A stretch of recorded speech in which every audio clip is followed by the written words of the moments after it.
Hello guys, today we are doing Whisper Challenge. ಏನೋ ಜಾಣ ಜಾನಿ ಕನ್ನಡದ ಕತೆನಾ ತಂದಾನಿ ಏನೇನೇನು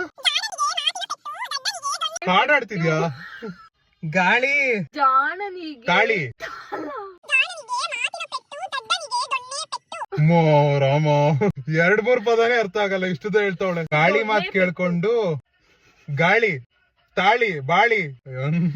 ಜಾಣ ಜಾಲಿ ಜಾಣ ತಾತನ ಜಾಣ ಅಯ್ಯೋ ದೇವ್ರೆ ಜಾಣ ಟಾಟಾ ಜಾಣ ಜಾಣ ಜಾಣ ಅಯ್ಯೋ ರಾಮ ಏನು ಸರೆಂಡ್ರು ಮುಗೀತು ಇಲ್ಲ ಇಲ್ಲ ಇಲ್ಲ ಟ್ರೈ ಮಾಡ್ರಿ ಜಾಣ ಜಾಣ ಈರುಳ್ಳಿ ಜಾಣ ಜಾಣ ಜಾಣ ಜಾಣ ತಾಳಿ ಜಾಣನಿಗೆ ಆಯ್ತು give up thank you comment for part 2